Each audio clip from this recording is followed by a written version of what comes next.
The most interesting pageant content is back. Nel 2204, your pageant blogger host. Subscribe. Magandang araw Pilipinas and good day pageant lovers. Isa na namang bonggang gabi ng kinang, karangalan at kagandahan ang nasaksihan sa katatapos lang na GMA Gala 2025 kung saan hindi nagpahuli ang mga reyna ng Miss Universe Philippines. Isa sa pinaka tinutukan ang pinagkaguluhan ng press at mga fans ay ang reigning queen na si Maria Atisa Manalo, ang ating Miss Universe Philippines 2025 na talaga namang head turner sa kanyang stunning gown na likha ng kilalang designer na si Val Taguba. Ang kanyang gown ay isang custom couture creation na punong-puno ng intricate beadwork at glimmering sequins. Ang kombinasyon ng black, red at silver tones ay nagbibigay ng ilusyon ng movement, parang isang apoy na sumasayaw habang siya ay naglalakad. Makikita rin ang isang sheer paneling, corset styling boning sa gilid na nagbibigay ng modern elegance at sleek silhouette kay Atisa. Ang spaghetti straps at structure bodies ay nagpalabas ng kanyang natural na grace at poise. Talagang walang mantis o walang mintis ang pagkakagawa mula ulo hanggang paa. Isa siyang diyosa sa gabing iyon.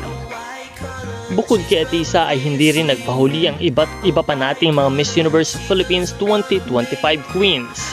Sina Chelsea Fernandez, ang ating Miss Cosmo Philippines, ay napakaganda sa kanyang sleek and fierce look. Ang kanyang aura ay pang international pageant na. Si Katrina Ligiado, ang ating Miss Supranational Philippines 2025 ay epitome ng classic beauty. Elegante ang kanyang gown at flawless ang kanyang styling. Si Miss Eco International Philippines 2025 Gabby naman ay glowing din sa kanyang modern gown outfit na bumagay sa tema ng gabi. At syempre, hindi rin nagpahuli ang ating mga runners-up. Sina Eliana Marie Aduana, our MUPH second runner-up, ay super sexy sa kanyang bold at daring ensemble na talagang namang showstopper. Si Winwin Marquez, our MUPH first runner-up, ay fierce and fabulous. Hindi nagpapahuli sa makukulay na detalye ang kanyang outfit at confident walk. Ang buong event ay naging isang malaking selebrasyon ng talento, ganda at Filipino pride. Isang gabi ng glitz and glam kung saan ang ating mga beauty queens ay naniningning sa kanilang mga paraan. Meron na po tayong 77,000 na subscribers at naway patuloy na mag-subscribe at pindutin ang notification bell para updated sa bagong videos. Nag-upload po tayo ng 3 hanggang 4 na videos sa isang araw para sa mas marami at updated na bagong balita sa pageantry. Marami pong salamat. This is Nel 2204, ang inyong pageant blogger host.